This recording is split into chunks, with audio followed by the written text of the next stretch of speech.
الحمد لله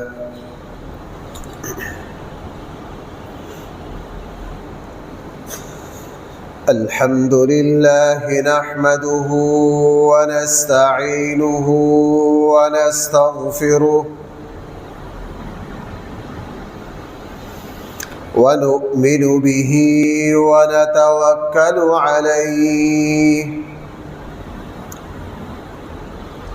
ونعوذ بالله من شرور أنفسنا ومن سيئات أعمالنا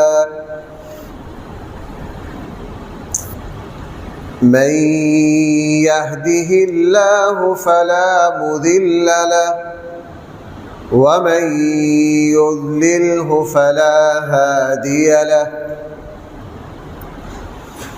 ونشهد أن لا إله إلا الله وحده لا شريك له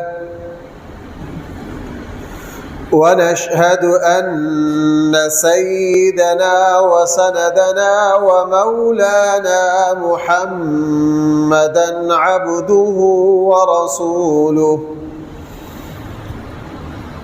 صلى الله تعالى عليه وعلى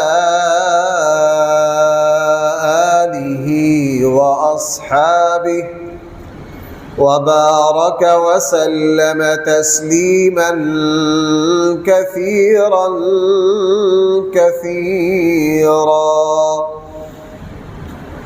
أما بعد فأعوذ بالله من الشيطان الرجيم بسم الله الرحمن الرحيم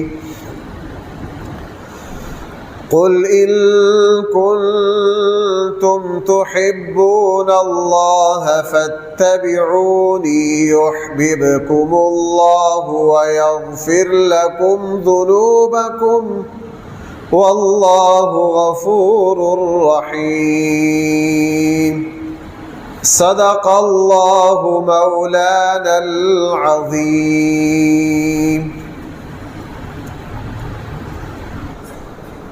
محترم سامعین کرام،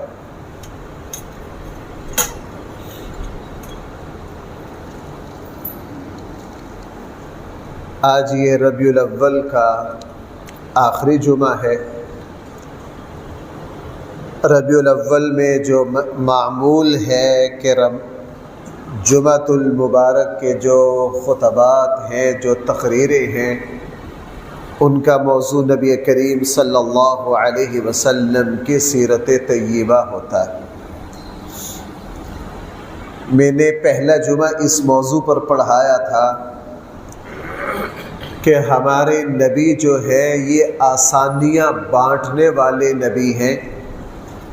ہمارے آقا صلی اللہ علیہ وسلم نے دین اور دنیا کے اعتبار سے میرے اور آپ کے لیے کس کس طرح آسانیاں اللہ سے مانگی، خود پیدا کی. جہاں اللہ کے نبی کو یہ لگا کہ میری امت کے لیے معاملہ مشکل ہوگا، فوراً اللہ سے مانگا اللہ میری امت کے لیے کیا کر دے، آسان کر دے. اس کے بعد دو جمعے جو میں نے آپ سے دو جمعے کی جو تقریریں تھیں ان کا حاصل اور خلاصہ یہ تھا کہ وہ 12 اہم مقام کون کون سے ہیں جہاں ہمیں رسول اللہ صلی اللہ علیہ وسلم پر درود و سلام پڑھنا کبھی بھی نہیں بھولنا چاہیے. میں نے 2 جمعوں میں تفصیل کے ساتھ وہ 12 مقام آپ کی خدمت میں عرض کیے تھے. آج کے جمعے میں رسول اللہ صلی اللہ علیہ وسلم کی سیرت طیبہ کا، آپ علیہ السلام کے حقوق میں سے ایک اہم حق کا تذکرہ کرنا چاہتا ہوں، اور یہ وہ حق ہے جس کا مدعی آج ہر مسلمان ہے اور ہونا بھی چاہیے، غلط نہیں ہے. اس حق کا مدعی ہر مسلمان ہے اور بھائی ہر مسلمان کو ہونا بھی چاہیے. اور مسلمان بہت حد تک رسول اللہ صلی اللہ علیہ وسلم کے اس حق کی ادائیگی کے دعویٰ میں غلط نہیں ہے، لیکن مسلمانوں کو رسول اللہ صلی اللہ علیہ وسلم کے اس حق کے تقاضے اور مطالبے کا پتہ اور اندازہ نہیں ہے۔ وہ رسول اللہ صلی اللہ علیہ وسلم کا حق ہے کہ اللہ تعالیٰ کے بعد پوری کائنات میں سب سے زیادہ ایک مسلمان کو جو محبت ہو، بھائی وہ کس سے ہو؟ نبی کریم۔ جو پہلو میں عرض کرنا چاہتا ہوں، جو بڑی نازک بات میں آپ سے عرض کرنا چاہتا ہوں، اللہ مجھے بھی اور آج کے مسلمان کو یہ سمجھائے۔ ہم میں سے ہر مسلمان یہ دعویٰ کرتا ہے کہ ہمیں سب سے زیادہ محبت کس سے ہے؟ نبی کریم۔ بالکل کرنا چاہیے، ہر مسلمان کا حق ہے۔ میری اور آپ کی ساری جمع پونجی ہی رسول اللہ صلی اللہ علیہ وسلم سے محبت ہے، لیکن اس محبت کا تقاضا کیا ہے، اس محبت کا مطالبہ کیا ہے، ہم اس کو سمجھنے میں ٹھوکر کھا رہے ہیں۔ رسول اللہ صلی اللہ علیہ وسلم کے صحابہ نے بھی یہ دعویٰ کیا اور پوری دنیا کے سامنے ثابت کیا کہ ہمیں سب سے زیادہ، یہاں تک کہ اپنے ماں باپ، اپنی اولاد سے بھی زیادہ محبت کس سے ہے؟ اللہ کے نبی۔ اور ان کے عمل نے ثابت بھی کیا اور اس زمانے کے کافروں نے اس کی گواہی بھی دی کہ ہم نے ان سے زیادہ، اپنے نبی سے زیادہ محبت کرنے والا کسی کو نہیں دیکھا۔ چونکہ محبت ایک ایسا پاکیزہ جذبہ ہے کہ اللہ تعالیٰ اس کائنات سے محبت کے جذبے کو ختم کر دے تو یہ کائنات جو ہے یہ پھیکی پڑ جائے۔ اس لیے قرآن کریم میں اللہ تعالیٰ خود اپنے بندوں سے جو محبت کرتے ہیں اس کا بھی تذکرہ ہے۔ ان اللہ یحب المقسطین، اللہ تعالیٰ انصاف کرنے والوں سے کیا کرتے ہیں؟ محبت۔ ان اللہ یحب المحسنین، اللہ تعالیٰ اچھائی کرنے والوں سے محبت کرتے۔ ان اللہ یحب التوابین و یحب المتطہرین، اللہ تعالیٰ پاکیزگی اور توبہ کرنے والوں سے محبت کرتے۔ اسی لیے ہمارے آقا صلی اللہ علیہ وسلم کے ناموں میں سے بھائی ایک نام ہے حبیب اللہ، اللہ کے محبوب۔ حضور کا نام کیا ہے بھائی؟ حبیب اللہ۔ کس کے محبوب؟ اللہ تعالیٰ اپنے حبیب صلی اللہ علیہ وسلم سے سب سے زیادہ محبت کرتے ہیں۔ ہمیں بھی حکم ہے، رسول اللہ صلی اللہ علیہ وسلم نے فرمایا تم اس وقت تک مومن نہیں ہو سکتے ہو جب تک اپنا مال، اپنی اولاد، تمام رشتے، ساری مخلوق میں سب سے زیادہ بڑھ کر مجھ سے محبت نہیں کرو گے، اس وقت تک تم مومن نہیں ہو سکتے ہو۔ بلکہ رسول اللہ صلی اللہ علیہ وسلم نے فرمایا ہر چیز کا ایک ذائقہ ہے، پانی کا ایک ذائقہ ہے، دودھ کا ایک ذائقہ ہے۔ اللہ کے نبی نے فرمایا لوگوں ہر چیز کا ایک ذائقہ ہے، ایمان کا بھی ایک ذائقہ ہے۔ تم ایمان کی لذت اور حلاوت کو نہیں پا سکتے جب تک تم اللہ اور اس کے رسول سے سب سے زیادہ محبت نہ کرو۔ جب تم اللہ اور اس کے رسول سے سب سے زیادہ محبت کرو گے تو اللہ تعالیٰ تمہیں ایمان کی لذت اور ایمان کی مٹھاس عطا فرما دے گا۔ تو یہ جو لذت ہے، یہ جو محبت ہے رسول اللہ صلی اللہ علیہ وسلم کی، اللہ کی، یہ ایمان کے مٹھاس کا، ایمان کی تکمیل کا ذریعہ ہے۔ جب تک محبت نہیں ہوگی اس وقت تک ہم مومن کہلانے کے حقدار نہیں۔ صرف محبت نہ ہو بلکہ ہر چیز سے بڑھ کر ہو۔ اس کا کیا مطلب؟ بھائی توجہ کرنا، یہ عام بات ہے، ہر مسلمان جانتا ہے۔ میں اصل میں جو بات کہنا چاہتا ہوں میں اس کی ایک تمہید بنا رہا ہوں، اس نتیجے تک مجھے پہنچنا ہے۔ یہ بات تو عام فہم ہے، ہم میں سے ہر کوئی جانتا ہے، مسلمان بچے کو پتہ ہے کہ ہمیں کائنات میں سب سے زیادہ کس سے محبت کرنی ہے؟ نبی کریم صلی اللہ علیہ وسلم سے۔ اگلی بات جو اہم ہے، مجھے اور آپ کو رسول اللہ صلی اللہ علیہ وسلم سے اتنی محبت کرنی ہے میری اور آپ کی رسول اللہ صلی اللہ علیہ وسلم سے محبت اتنی مخلصانہ ہو، اتنی سچی ہو، اتنی طاقتور ہو، اتنی مضبوط ہو کہ ہم دنیا کی ہر نعمت کو چھوڑنے کے لیے تیار ہوں، لیکن ہم اپنے آقا صلی اللہ علیہ وسلم کی محبت کو قربان کرنے والے نہ ہوں۔ جہاں ہمیں رسول اللہ صلی اللہ علیہ وسلم کی کسی پسندیدہ چیز کو چھوڑنا پڑے، اللہ کے نبی کی محبت کو ٹھکرانا پڑے، اور اس کے مقابلے میں پوری دنیا کے خزانے آ جائیں، تو ہم پوری دنیا کے خزانوں کی طرف نظر بھی نہ اٹھائیں۔ کیوں؟ اس ڈر سے کہ میں کبھی اس عمل سے رسول اللہ صلی اللہ علیہ وسلم سے دور نہ ہو جاؤں۔ ہمارے اسلاف کے ایسے ایسے واقعات ہیں۔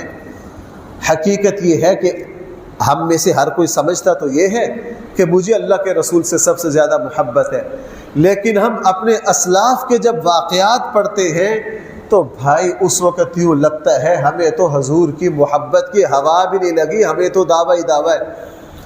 ہمارے ہندوستان کے ایک حدیث کے بہت بڑے امام ہوئے ہیں۔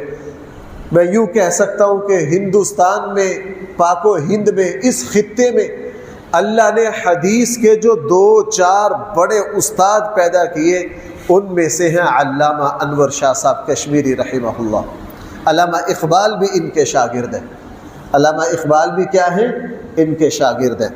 علامہ انور شاہ صاحب کشمیری رحمہ اللہ، ان کے بڑے بڑے مستند شاگردوں میں سے ایک شاگرد ہیں۔ انہوں نے یہ لکھا کہ ہم تقسیم سے پہلے، علامہ انور شاہ صاحب کشمیری 36 میں فوت ہو گئے، پاکستان بننے سے پہلے علامہ فوت ہو گئے، اور علامہ اقبال کی بہت کوشش تھی کہ علامہ انور شاہ صاحب کو لاہور لایا جائے۔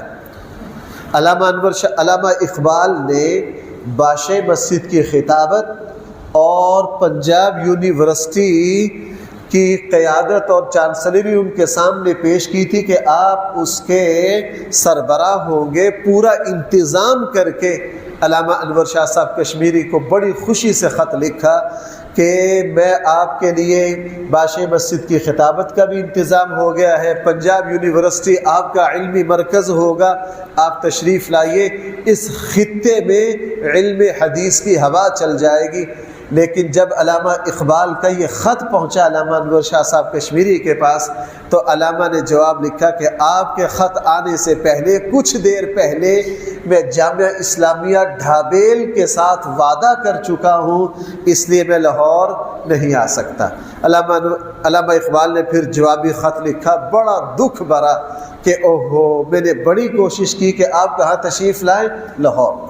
یہ علامہ انور شاہ صاحب کشمیری۔ بھائی سن نہ ذرا، میں کہاں سے چلا تھا کہ اللہ کے نبی کی حقیقی محبت، مجھے اور آپ کو یہ چیک کرنا ہے کہ آیا ہم میں وہ حقیقی محبت ہے یا نہیں۔ ہم میں سے ہر کوئی دعوے دار ہے اور ہونا بھی چاہیے۔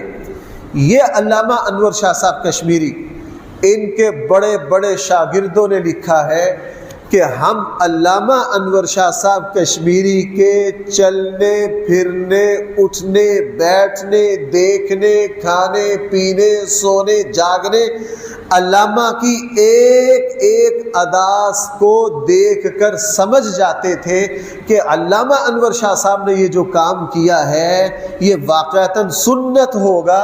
ہم بعد میں جب کتابیں کھنگالتے تو ہمیں پتہ چل جاتا کہ واقعتاً یہ بات سنت ہے۔ آپ کو بھی کچھ نہیں ہوا یہ بات سن کے، مجھے بھی کچھ نہیں ہوا۔ ہمیں حقیقی باتوں کا مزہ نہیں آتا۔ اور بھائی میں نے کیا کہا ہے، اس کی گہرائی پر غور کریں، دانتوں کو پسینہ آ جائے کہ علامہ انور شاہ صاحب کشمیری کے ہر عمل کو دیکھ کے بڑے بڑے محدث شاگرد کیا سمجھ جاتے تھے؟ یہ کیا ہے؟ سنت۔ یعنی رسول اللہ صلی اللہ علیہ وسلم کی سنت کی اتباع میں اتنے ڈھل چکے تھے۔ اب یہ علامہ انور شاہ صاحب کشمیری، ان کا مزاج، اللہ تعالیٰ نے ان کو یہ نعمت دی کہ اکثر رسول اللہ صلی اللہ علیہ وسلم کی خواب میں زیارت ہوتی تھی، حدیث پڑھاتے تھے سارا دن۔ ایک مرتبہ رسول اللہ صلی اللہ علیہ وسلم کی زیارت ہونا بند ہو گیا۔ علامہ انور شاہ صاحب کشمیری اتنے دکھی اور پریشان ہوئے کہ خونی اسہال اور خونی پیچز لگ گئے، بہت علاج، علامہ دنوں میں کمزور پڑ گئے۔ بڑے بڑے طبیبوں کو بلایا، تب خود بھی بہت اعلیٰ طبیب تھے، انہوں نے کہا جناب آپ کا جتنا خون نکل رہا ہے آپ کا بچنا بڑا مشکل ہے، آپ یہ دوائی استعمال کریں، یہ کریں یہ کریں۔ علامہ نے مجبور ہو کے کہا یار مجھے کسی دوائی کی ضرورت نہیں، اصل وجہ پتہ کیا ہے، پتہ نہیں مجھ سے کون سی غلطی ہو گئی ہے، کون سی بے ادبی ہو گئی ہے، مجھے ہر ہفتہ میں رسول اللہ صلی اللہ علیہ وسلم کی زیارت ہو جاتی تھی، اب 2 ہفتے ہو گئے کہ مجھے رسول اللہ صلی اللہ علیہ وسلم کی زیارت نہیں ہو رہی۔ یہ ہے محبت کہ خواب میں نظر نہ آئے، صدمہ کتنا ہوا، کیا ہو گیا، اللہ اکبر، بستر پر پڑ گئے، بہت معافی مانگی، بہت درود و سلام پڑھا، اور جس دن رسول اللہ صلی اللہ علیہ وسلم کی دوبارہ زیارت ہو گئی اسی دن بیماری کا، خون کے آنے کا اور کوئی نام و نشان نہیں رہا، اسی دن علامہ دوبارہ تازہ ہو گئے۔ یہ ہے رسول اللہ صلی اللہ علیہ وسلم سے سچی محبت۔ مشہور واقعہ ہے، اور یہ واقعہ مشہور شخصیت علامہ ظفر احمد صاحب عثمانی، میرے والد کے استاد ہیں، میرے والد نے بخاری شریف انہی سے پڑھی ہے، علامہ ظفر احمد صاحب عثمانی، اور مشرقی پاکستان کا جھنڈا انہوں نے لہرایا تھا 47 میں، جب پاکستان بننے کا ریفرنڈم ہوا، اس میں جن علماء نے جناح صاحب کے کندھے سے کندھا ملا کے تحریک پاکستان کو کامیاب کیا، ان میں علامہ ظفر احمد صاحب عثمانی بھی ہیں۔ علامہ ظفر احمد صاحب عثمانی کا یہ واقعہ تو مشہور ہے، لیکن یہ کم لوگوں کو پتہ ہے کہ یہ علامہ عثمانی کا واقعہ ہے۔ علامہ ظفر احمد صاحب عثمانی مدینہ منورہ میں ٹھہرے ہوئے تھے، اور یہ سعودیہ کا غربت کا زمانہ تھا، پاکستان بننے سے پہلے کی بات ہے، ابھی پٹرول نکلا نہیں تھا، غربت تھی۔ علامہ ظفر احمد صاحب عثمانی فرماتے ہیں کھانا کھانے کے بعد میں نے دسترخوان باہر ایک جگہ جھاڑ دیا، اس کے اوپر روٹی کے ٹکڑے تھے اور ہڈیوں کے ذرات تھے کہ کوئی اللہ کی مخلوق کھا لے گی، پرندے کھا لیں گے۔ کہنے لگا تھوڑی دیر کے بعد میں دوبارہ اپنے کمرے سے نکلا تو ایک 9-10 سال کا بچہ وہ ٹکڑے خوش اور وہ ہڈیاں چبا کے اپنی بھوک مٹا رہا ہے۔ اور شہر کون سا ہے بھائی، شہر کون سا ہے، مدینہ المنورہ۔ یہ رسول اللہ صلی اللہ علیہ وسلم کی محبت ہے کہ حضور کے شہر کے کسی شخص کو اس حالت میں دیکھ کے بندہ کانپ جائے۔ بندہ ہمارے یہاں تو ماشاءاللہ مسجد نبوی کے اماموں کے پیچھے نماز نہیں پڑھتے کہ ساڈی نہیں ہوندی، کیوں بھائی؟ ہمارے یہاں مخلوق پائی جاتی ہے کہ نہیں؟ اللہ کے نبی، میں نے ایک صاحب نماز نہیں پڑھتے تھے، میں نے اس کے سامنے صحیح حدیث پڑھی، میری حدیث سن کے چپ کر گئے۔ میں نے کہا، کہنے لگا مفتی صاحب اس کا جواب نہیں آتا۔ ہمارے ڈسکا کے کالم دین میں عمرے پر تھا، مسجد نبوی کے اماموں کے پیچھے نماز نہیں پڑھتے تھے۔ میں نے کہا یار آپ نماز کیوں نہیں پڑھتے؟ کہنے لگے ان میں یہ خامی ہے، یہ خامی ہے، یہ خامی ہے، یہ خامی ہے۔ میں نے کہا آپ صحیح مسلم کی وہ حدیث بھول گئے، رسول اللہ صلی اللہ علیہ وسلم نے فرمایا تم میں سے جو شخص مدینہ آئے اہل مدینہ کی خامیوں کو نہ دیکھے۔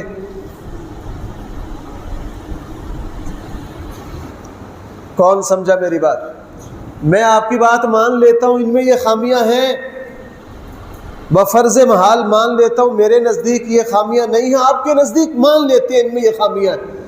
اللہ کے نبی کی وہ حدیث کہاں جائے گی کہ جب مدینہ آؤ اہل مدینہ کی خامیوں کو؟ جس کو رسول اللہ صلی اللہ علیہ وسلم سے سچی محبت ہوگی اس کا رنگ ڈنگ کچھ اور ہوگا۔ میں آج کی تقریر میں یہی سمجھانا چاہتا ہوں کہ اللہ کے نبی سے سچی محبت کی علامات کیا ہیں، آیا وہ میرے اور آپ کے اندر ہے؟ جب میں نے اس عالم دین سے یہ پوچھا کافی دیر خاموش رہے، میں نے کہا جی کیا جواب ہے آپ کا؟ کہنے لگے جی فی الحال اس کا جواب نہیں آ رہا. میں نے کہا میرے بھائی ذرا اس پر غور کرو. اللہ کے نبی نے فرمایا جب مدینہ آؤ اہل مدینہ کی خامیاں، یہ اللہ کے نبی کا حق ہے وہاں کی خامی نہ دیکھی جائے. علامہ ظفر احمد صاحب عثمانی نے اس بچے کو دیکھا، دیکھ کر کانپ گئے. اس بچے کو اوہ یہ مدینہ کا بچہ ہے. اس کو اپنے پاس لائے، دسترخوان بچھایا، کھانا کھلایا، اس کی خدمت کی. جب کھانا کھا چکے تو پوچھا بیٹا آپ کے ابا کیا کرتے ہیں؟ کہنے لگا میں تو یتیم ہوں، میرے والد تو فوت ہو گئے. اب اور ترس آیا کہ پتہ نہیں کتنی دن سے فخر و فاقے سے تھا. کہا بیٹا اگر تمہارے ابا یتیم ہیں، تمہاری کفالت کرنے والا کوئی نہیں، تو تم ایسے کرو اپنی امی سے اجازت لے کر آؤ، میں تمہیں اپنے ساتھ ہندوستان لے جاتا ہوں. اس طرح مزے مزے کے کھانے کھلاؤں گا، اعلیٰ سے اعلیٰ لباس پہناؤں گا، تجھے ہر روز اس طرح کے اچھے کھانے ملیں گے. بچے کو اور کیا چاہیے بھائی؟ 8 سال کے بچے کو اور کیا چاہیے؟ بچہ خوش ہو گیا. بچے نے کہا اچھا جی اپنی امی سے پوچھ کے آتا ہوں. بچہ بھاگا بھاگا گیا، اچھلتا کودتا، اپنی امی کو جا کے کہا. اور بھی بہن بھائی تھے. والدہ پہلے ہی خرچے سے بیچاری پریشان تھی. جب یہ بات کہی کہ اس طرح کے حلیے کے ایک عالم دین ہے، وہ مجھے یہ کہہ رہے ہیں میں تجھے ہندوستان لے جاؤں گا اور تجھے وہاں جا کے پڑھاؤں گا، اعلیٰ کھانا کھلاؤں گا، جب تو عالم و فاضل بن جائے گا تجھے خود مدینہ چھوڑ کر جاؤں گا. یہ وعدہ کیا علامہ عثمانی نے، تجھے وہاں پڑھا کر عالم بنا کر تجھے واپس خود مدینہ چھوڑ کے جاؤں گا. تو ماں نے کہا بیٹا اور کیا چاہیے، جاؤ. بچہ آیا بڑا خوش. کہا جی میری امی نے اجازت دے دی ہے کہ میں آپ کے ساتھ ہندوستان جاؤں، مزے مزے کے کھانے کھاؤں، اعلیٰ سے اعلیٰ لباس پہنوں، اور اوپر سے ماشاءاللہ آپ مجھے دین کی تعلیم بھی دے دیں گے. اتنی بات کر کے علامہ عثمانی کہنے لگے کہ میں نے مسجد آنا تھا، وہ بھی یوں لگا کہ جیسے مجھے مسجد لے جانا چاہتا ہے. میری انگلی پکڑ کے مجھے مسجد نبوی کے بالکل قریب لایا. قریب آ کے مجھے کہنے لگا بابا میں آپ کے ساتھ جاؤں گا، بالکل میں تیار ہوں، لیکن مجھے بس یہ بتائیے کہ یہ جو مسجد کے دروازے ہیں، یہ جو روضہ ہے، یہ وہاں ہندوستان میں ہے؟ اب وہ بچہ تو 8 سال کا، اس کو تو نہیں پتا. یہ مسجد کے دروازے اور یہ سبز گنبد وہاں ہے. علامہ عثمانی نے کہا بیٹا اگر وہاں ہوتا تو پھر ہم یہاں کیا لینے آتے؟ اگر وہاں یہ ہوتا تو پھر ہم یہاں کیا لینے آتے؟ تو اس بچے نے آگے سے کہا علامہ عثمانی سے، یا عمی، یا چچا، اگر ہندوستان میں یہ نہیں ہے تو پھر میں اس کو چھوڑ کے وہاں نہیں جا سکتا. میں یہی رہوں گا، بھوک پیاس برداشت کروں گا اور یہی فخر و فاقے سے رہوں گا. میں اس گنبد اور ان دروازوں کو دیکھے بغیر نہیں رہ سکتا. علامہ عثمانی نے فرمایا جب وہ یہ کہہ رہا تھا تو وہ بچہ واقعتاً 8 سال کا بچہ دل کی اس گہرائی سے رو رہا تھا. علامہ ظفر احمد صاحب عثمانی فرماتے ہیں کہ میں بھی اپنا رونا روک نہ سکا، اور اس بچے نے میری مجھ سے انگلی چھڑائی، سلام کیا، او جا اور او جا. کہنے لگا مجھے اس دن احساس ہوا کہ ان میں رسول اللہ صلی اللہ علیہ وسلم کی کیسی محبت ہے. اور بھائی حقیقت میں یہ محبت تھی صحابہ کرام کو، حقیقت میں یہ محبت تھی کہ ان کو، میں اور آپ اپنی اپنی محبت کو چیک کریں. حضرت عوف بن مالک الاشجعی رضی اللہ عنہ صحابی رسول ہے. اللہ کے نبی نماز جنازہ پڑھانے کے لیے کھڑے ہوئے. حضرت عوف بن مالک پیچھے نماز پڑھ رہے. اللہ کے نبی نے میت کے لیے دعا مانگی، اے اللہ ان کی مغفرت کر دے، ان کے گناہ بخش دے. ان کے گناہوں کو برف سے، ٹھنڈے پانی سے بڑی لمبی مغفرت کی دعا کی. کس نے؟ امام الانبیاء صلی اللہ علیہ وسلم نے. یہ صحابی عوف بن مالک جب اللہ کے نبی نے نماز جنازہ کا سلام پھیرا تو بالبلا اٹھے اور رو کر کہا کاش یہ میری میت ہوتی، اللہ کے نبی یہ مغفرت کی دعائیں میرے اوپر پڑھتے. یہ ہے محبت. زندگی ہر کسی کو عزیز ہے. جب اللہ کے نبی کو دعائیں مانگتے دیکھا تو کس بات کی تمنا کر رہے ہیں؟ بھائی یہ میت کس کی ہوتی؟ ہم کر سکتے ہیں؟ کاش یہ میت میری ہوتی اور اللہ کے نبی میرے اوپر کیا کرتے؟ آپ کو پتہ ہے غزوہ تبوک سے کتنے صحابہ پیچھے رہ گئے تھے؟ 3 صحابہ۔ بھائی مشہور واقعہ ہے کہ نہیں، کعب بن مالک پیچھے رہ گئے تھے کہ نہیں؟ اور یہ لوگ کہاں کے؟ مخلصین، مدینہ کے۔ قرآن میں ان کا واقعہ آتا ہے۔ تو ان سے بائیکاٹ کتنے دن کیا گیا؟ 50 دن۔ بھائی کتنے دن کیا گیا؟ 50 دن۔ 50 دن میں یہ 3 صحابہ، ان میں سے جو بڑے درجے کے شاعر ہیں، حضور کے شاعر ہیں، کعب بن مالک، صحیح بخاری میں تفصیل آتی ہے، کعب بن مالک اتنا رویا کرتے تھے رات کو کہ پڑوسیوں کو بھی ترس آتا تھا۔ اللہ کے نبی نے بائیکاٹ کر دیا اور خود فرمایا کہ میں 50 دن جب میرا بائیکاٹ چل رہا تھا، اللہ کے نبی نے فرمایا تھا نہ ان کو کوئی سلام کرے، نہ ان کے سلام کا جواب دے۔ کعب بن مالک فرماتے ہیں میں 50 دن پتہ کس وجہ سے روتا تھا؟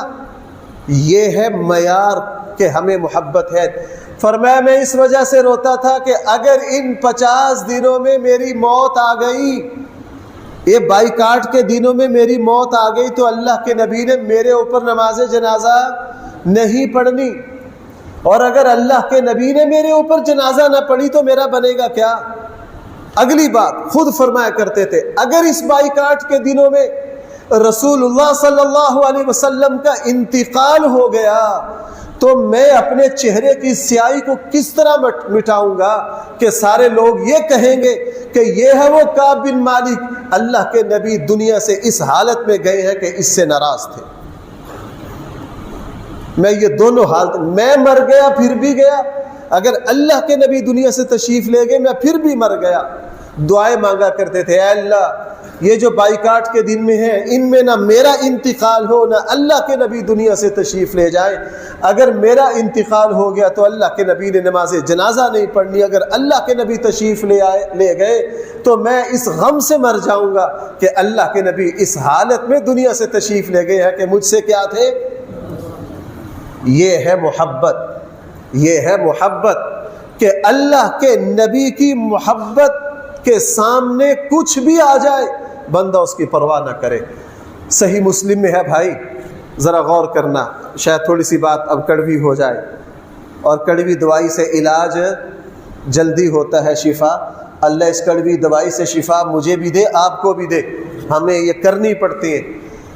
صحیح مسلم میں ہے یوں مجلس لگی ہوئی تھی، حضرت عمر بھی موجود تھے، آ کے صحابہ اکرام یوں بیٹھ گئے، ایک صحابی کی انگلی پر سونے کی انگوٹھی چمکی۔ بھائی سننے، ایک صحابی کی انگلی پر کیا چمکی؟ اللہ کے نبی نے فرمایا یہ سونے کی انگوٹھی ہے؟ انہوں نے کہا جی۔ فرمایا جہنم کی آگ ہے۔ حضور نے کیا فرمایا؟ جہنم کی آگ ہے۔ چونکہ اللہ کے نبی نے چاندی کے علاوہ باقی کسی چیز کی مرد کے لیے انگوٹھی کو پسند نہیں کیا۔ فرمایا یہ انگوٹھی چمک رہی ہے سونے کی؟ اس صحابی نے کہا جی جی۔ فرمایا یہ کیا ہے؟ جہنم کی۔ صحابی نے سب کے سامنے انگلی سے انگوٹھی اتاری اور ماری اٹھا کے۔ ہم بھی اتنا حوصلہ ہے؟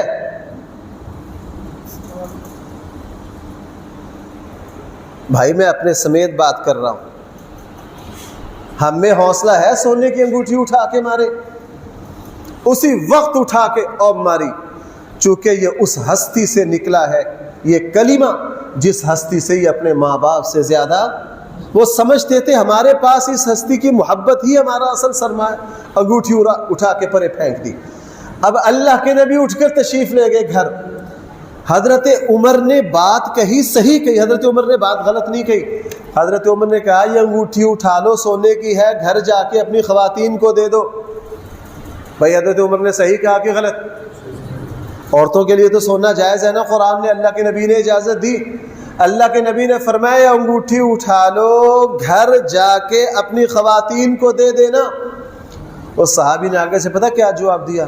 اس نے کہا اللہ کے رسول کے کہنے پر، اللہ کے رسول کی محبت میں جو چیز پھینک دی، اب اس کو اٹھانا گوارا نہیں۔ اور پڑی ہے سونے کی انگوٹھی، اور اٹھ کر بلا تکلف چلے گئے۔ دوبارہ اس انگوٹھی کو اپنی عورتوں کے لیے بھی قبول نہیں کیا، چونکہ میرے محبوب نے مجھے یہ کہہ دیا ہے کہ یہ کیا ہے۔ بھائی آج ہم چھوڑ دیتے ہیں، آج کہیں منگنی ہو رہی ہو، شادی ہو رہی ہو، دولہا کو ماشاءاللہ سونے کی انگوٹھی پہنا رہی ہو، اور میرے جیسے مولوی صاحب وہاں نکاح کا خطبہ پڑھ رہے ہوں، ان کے کہہ دو بھائی یہ جہنم کی آگ ہے، اللہ کے نبی نے منع کیا۔ لوگ کہیں گے مولوی صاحب نکاح پڑھانا پڑھاؤ، کیوں جی؟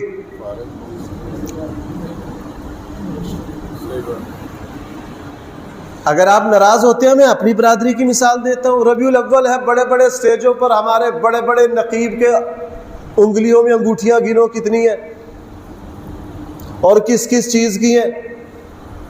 اللہ کے نبی نے ایک انگوٹھی پہنی ہے، نبی صاحب وہ بھی کس چیز کی، وہ بھی کتنے کی، 4.5 ماشے کی، اس میں بھی کوئی نگینہ کوئی پتھر، اس کے اوپر کیا تھا، محمد، سب کو پتہ ہے وہ مہر تھی۔ وہاں اصل مقصد انگوٹھی پہننا نہیں تھا، اصل مقصد کیا تھا، اللہ کے نبی نے ساری زندگی نہیں پہنی۔ جب بین الاقوامی بادشاہوں کو خط لکھنے کی باری آئی تو صحابہ اکرام نے کہا بین الاقوامی جو بادشاہ ہے وہ اس وقت تک خط کو وصول ہی نہیں کرتے جب تک وہ کسی کی مہر نہ ہو۔ اللہ کے نبی کا اصل مقصد انگوٹھی نہیں تھی، اصل مقصد کیا تھا، مہر تھی، مہر نبوت کے لیے۔ اسی لیے حضور کی وفات کے بعد چونکہ وہ سرکاری چیز تھی، حضور کی وفات کے بعد وہ انگوٹھی کس کے پاس آ گئی، حضرت ابوبکر کے پاس، پھر کس کے پاس آ گئی، حضرت عمر، پھر پہنچتے پہنچتے حضرت عثمان کے پاس۔ حضرت عثمان کنویں پر بیٹھ کر یوں کھیل رہے تھے، وہ انگوٹھی ہاتھ سے گری اور کنویں میں گر گئی۔ حضرت عثمان نے اتنا پیسہ خرچ کر دیا وہ انگوٹھی نہ نکلے، ملی نہیں، بہت دکھی کہ اللہ کے نبی کی انگوٹھی غائب ہو گئی۔ پھر ایک صحابی نے آ کے حضرت عمر کو حضرت عثمان کو تسلی دی کہ آپ پریشان نہ ہو، یہ جو حضور کی نشانیاں ہیں نا، یہ آہستہ آہستہ اللہ تعالیٰ نے ان کو کیا کر دینا ہے، واپس لے لینا ہے، یہ نہیں ملنی جو چاہو۔ اب حضور کے محبت پر ماشاءاللہ میلاد کا جلسہ ہو رہا ہے، آپ نے 3 لاکھ کے نعت خواں بلائے ہیں، آپ ذرا ان کی انگوٹھیاں چیک کرو۔ بھائی میں غلط تو نہیں کہہ رہا، آپ ناراض ہوتے ہو بھائی، میں پھر یہ تو میں اپنی برادری اپنے مولویوں کے خلاف بات کر رہا ہوں نا، آپ کے خلاف تو نہیں ہے نا، یہ آپ تو نہ ناراض ہو۔ نقیب صاحب کے ہاتھوں پر ماشاءاللہ یہ پیر صاحب ہیں، دونوں ہاتھ کس سے بھرے ہوئے ہیں، اور کہتے ہیں جی جناب ان سے بڑا عاشق رسول کوئی نہیں۔ عشق یہ ہے، اللہ کے نبی نے فرمایا یہ جو ہاتھ میں چمک رہا ہے یہ کیا ہے، اللہ کے نبی سونے کی انگوٹھی ہے، فرمایا جہنم کی آگ ہے، اٹھا کے کیا کیا، پرے مارا۔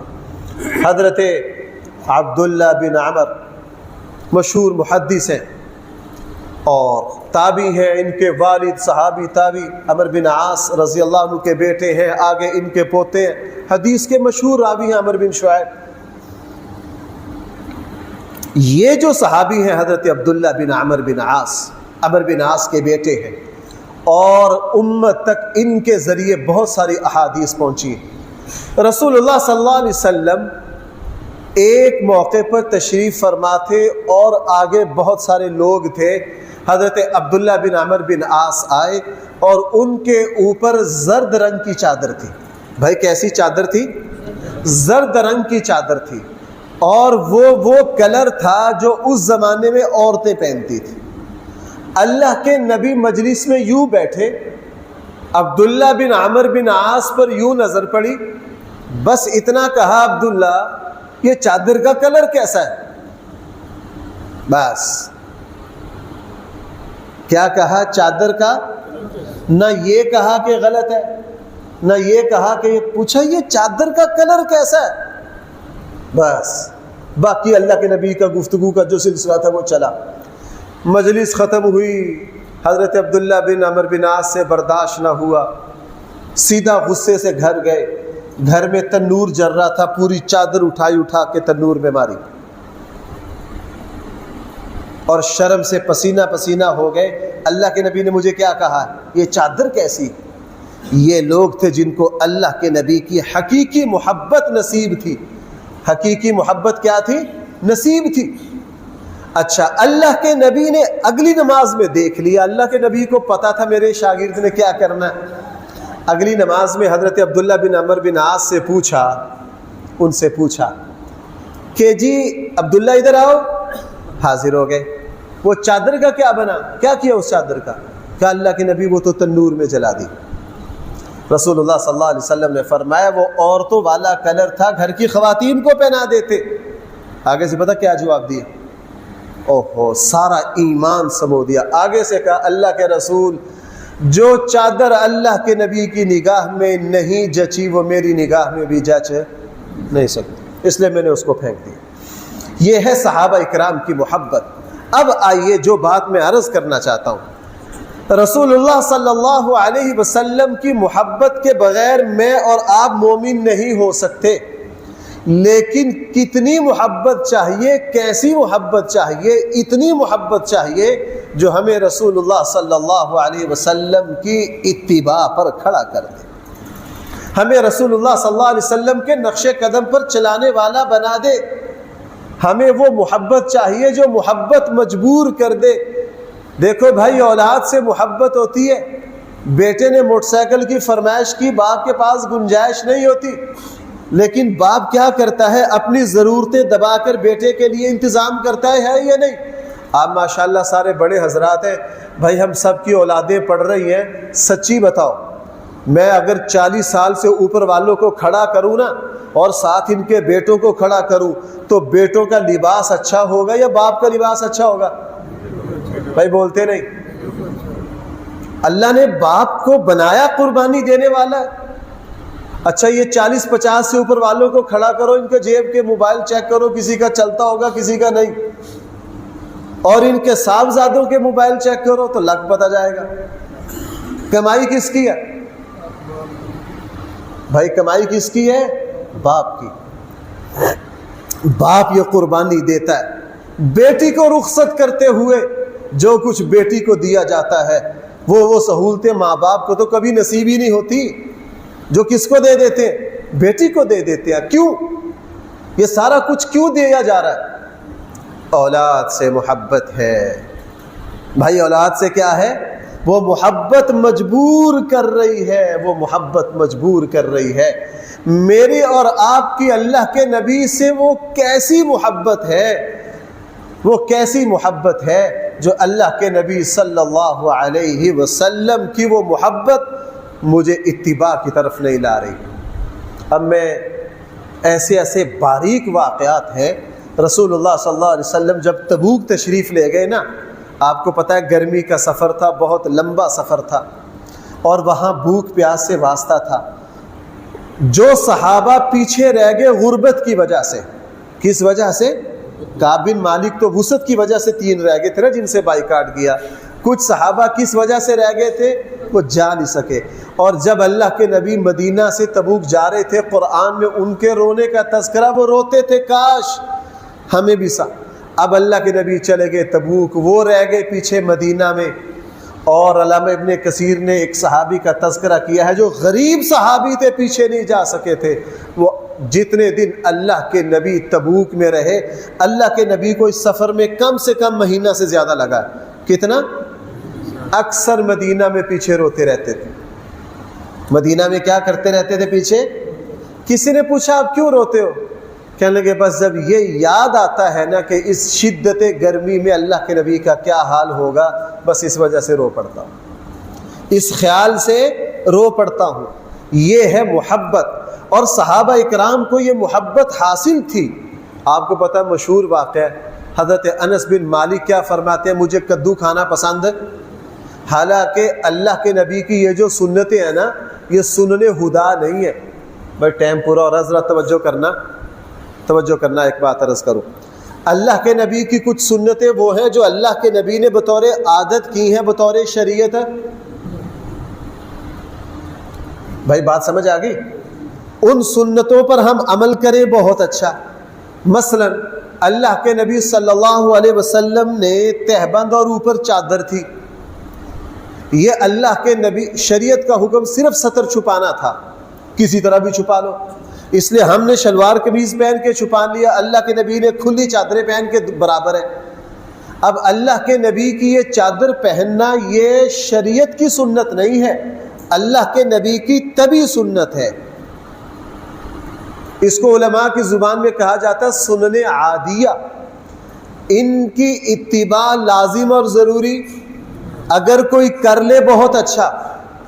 اب آئیے میری بات میں بڑی باریک بات آپ سے عرض کر رہا ہوں، صحابہ کرام سنن ہدا یعنی حضور کی وہ سنتیں جو بطور شریعت تھی، ان کو تو کہاں چھوڑتے، انہوں نے رسول اللہ صلی اللہ علیہ وسلم کی وہ سنتیں جو حضور نے بطور دین نہیں کی، بطور بھائی بولو، وہ بھی چھوڑنا گوارا نہیں تھا۔ اللہ کے نبی کو کدو پسند تھے، بطور نبی ہے بطور عادت۔ اگر آج کوئی کدو نہیں کھاتا کوئی حرج والی بات نہیں، چونکہ اللہ کے نبی نے جو کدو کھائے وہ ایز اے نبی نہیں کھائے، اللہ کے نبی کو بطور انسان پسند تھے۔ حضرت انس کو پسند نہیں تھے، دیکھا کہ رسول اللہ صلی اللہ علیہ وسلم سالن شوربے میں سے کدو تلاش کر کر کے کھا رہے، اللہ کے حضرت انس فرماتے ہیں جب سے میں نے حضور کو یہ دیکھا اس دن سے مجھے جو کدو ہے وہ سب سے زیادہ محبوب ہو گئے۔ بھائی سمجھو میری بات، یا آپ ڈھیلے ہو یا میں ڈھیلا ہوں، میں سمجھا نہیں پا رہا۔ یعنی وہ صحابی جس نے اللہ کے نبی کی عادت کی سنت دیکھ کر ساری زندگی کدو نہیں چھوڑے، انہوں نے رسول اللہ صلی اللہ علیہ وسلم کو تہجد پڑھتا دیکھ کر چھوڑ دیں گے؟ یعنی اللہ کے نبی کی وہ سنتیں جو بطور نبی نہیں کی، اللہ کے نبی نے جو سنتیں کس طرح کی بطور عادت، اور امت کو اختیار ہے، کرو گے حضور کی محبت میں اچھی بات ہے، نہیں کرو گے کوئی گناہ، لیکن صحابہ اکرام اس کو نہ چھوڑتے تھے، صحابہ اکرام اس کو نہ چھوڑتے تھے۔ اس کی اتنی مثالیں ہیں، اتنی مثالیں ہیں۔ وہ مشہور صحابی، بات پوری ہوگی 3 منٹ رہ گئے، اللہ کے نبی صلح حدیبیہ پر جب مکہ فتح کے لیے تشریف لائے نا، اذان ہونے لگی تو مکہ کے بچوں نے کیا کیا؟ نقلیں اتاری، حضور خیمے سے نکلے، فرمایا پکڑو ان کو، سارے ڈر کے بھاگ گئے جیسے بچے کرتے ہیں۔ ایک صحابی تھوڑے سے بڑے تھے، اللہ کے نبی نے ان کو پکڑ لیا، وہ صحابی خود فرماتے ہیں مجھے غیرت آئی بھاگتے ہوئے، مجھے پکڑ لیا، اللہ کے نبی کے پاس لے گئے۔ اب اللہ کے نبی تو حد درجہ شفیق اور مہربان، اللہ کے نبی نے کہا تم کیا کہہ رہے تھے؟ میں نے کہا ہم کہہ رہے تھے اللہ اکبر اللہ اکبر۔ اللہ کے نبی نے فرمایا اور کیا کہہ رہے تھے؟ میں نے کہا اشہد ان لا الہ الا اللہ۔ اللہ کے نبی نے فرمایا اور کیسے مؤذن کی نقلیں اتارے تھے، آگے کیا کہہ رہے تھے؟ آگے ہے اشہد ان محمدر، یہ جملہ کہنا نہیں تھا۔ یہ صحابی کہتے ہیں میں 13-14 سال کا بچہ تھا، میں نے یہاں رک گیا، چونکہ ہم اللہ کو بھی مانتے تھے، رسول اللہ صلی اللہ علیہ وسلم کو اللہ کا نبی یہ نہیں مانتے۔ کہا آگے بھی کہو، میں نے نہیں کہا۔ اللہ کے نبی نے مجھے کان سے پکڑ لیا، کان سے پکڑ کر مجھے کہا آگے بھی کہو۔ جب میرا کان پکڑا تو میں نے کہا اشہد ان محمدر۔ جیسے ہی یہ جملہ کہا، جیسے ہی یہ جملہ کہا تو ایمان فوراً میرے دل میں اتر گیا۔ جو بات میں آپ کو سنانا چاہتا ہوں، جب میں نے یہ کلمہ نانا کہا، اللہ کے نبی نے میرا کان پکڑا اور میرے سر کے بال پکڑے اور نرمی سے کہا آگے بھی کہہ۔ میں نے کہا ایمان میرے دل میں اتر گیا۔ اس کے بعد ساری زندگی وہ صحابی رسول برکت کے لیے ان بالوں کو ہاتھ لگایا کرتے تھے اور برکت کے لیے کہا کرتے تھے، اور تابعین اس صحابی کے اس کان کو برکت کے لیے چھوا کرتے تھے کہ یہ وہ کان ہے جس کو کتنے ہاتھ لگائیں؟ ہاں صلی اللہ علیہ وسلم نے۔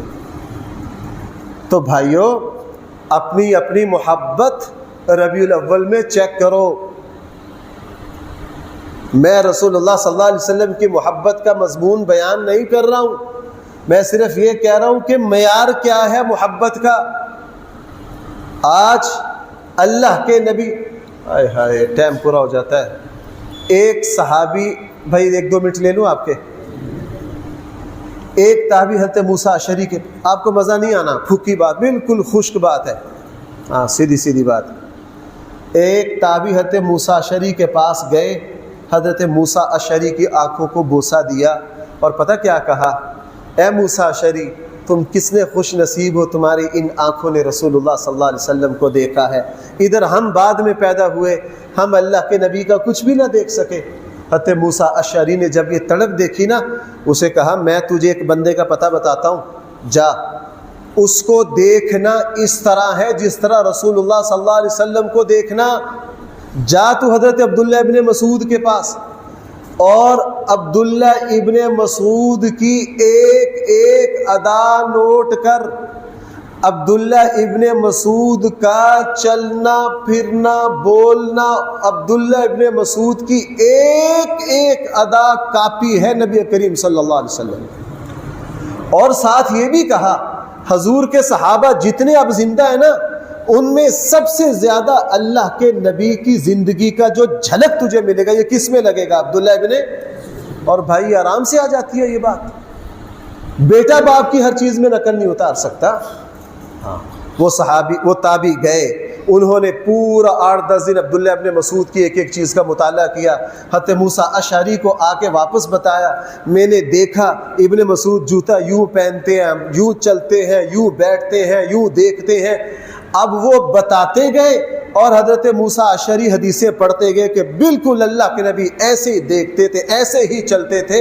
یعنی صحابہ اکرام حضور کی محبت میں اتنا ڈوب گئے کہ غیر اختیاری طور پر وہ رسول اللہ صلی اللہ علیہ وسلم کی زندگی کا عکس بن گئے۔ ادھر ماشاءاللہ میں اور آپ حضور کے سب سے بڑے عاشق ہیں، سب سے زیادہ محبت ہے، پاؤں سر کے بالوں سے لے کے پاؤں تک کوئی چیز نہ ملے، اٹھنا بیٹھنا نہ ملے، کھانا پینا نہ ملے، ہمارا چلنا پھرنا نہ ملے، سواری نہ ملے، ہماری کوئی ادا حضور سے ملتی نہیں ہے۔ ہم سب سے بڑے عاشق رسول ہیں۔ کل قیامت، بھائی میں سخت جملہ نہیں کہتا، کل قیامت والے دن جب حقیقی صحابہ سے حقیقی عاشقوں سے واسطہ پڑے گا نا، وہ کہے گا واہ واہ یہ آ رہے ہیں 2 نمبر عاشق، بینر لگا کے آگے ہیں، اشتہار چھپوا کے آگے ہیں، تمہارے پاس کون سی چیز ہے؟ ہم نے تو بینر نہیں لگائے، ہم نے تو حضور کی محبت میں حضور کی اداؤں کو جسم پر لگایا، تمہارے پاس کیا ہے؟ تو بھائی کس کے پاس کون سا جواب؟ یہ میں اپنے آپ سے بھی کر رہا ہوں۔ اس لیے ربیع الاول کا آخری جمعہ ہے، بھائیوں مجھے اور آپ کو، اپنے آپ کو، اپنی اولاد کو، اپنے گھر کو، اپنے خاندان کو، اپنے کاروبار کو، اپنے بیٹوں کو، اپنے پوتوں کو، سب کو اللہ کے نبی کے حلیے میں ڈالنا ہے، اللہ کے نبی کی سنت پر لانا ہے۔ میں اور آپ ہر کام ویسا کرنے کی کوشش کریں جس طرح کس نے کیا؟ بھائی بولو سارے، بھائی کوشش تو کرو گے؟ ہاں کوشش کرو۔ بس ہم جب اللہ کے نبی کو دیکھ کر اپنی زندگی سیدھی کریں گے نا تو بھائی سارے معاملات خود بخود ٹھیک ہو جائیں گے۔ اللہ تعالی ہم سب کو صحیح فہم عطا فرمائے۔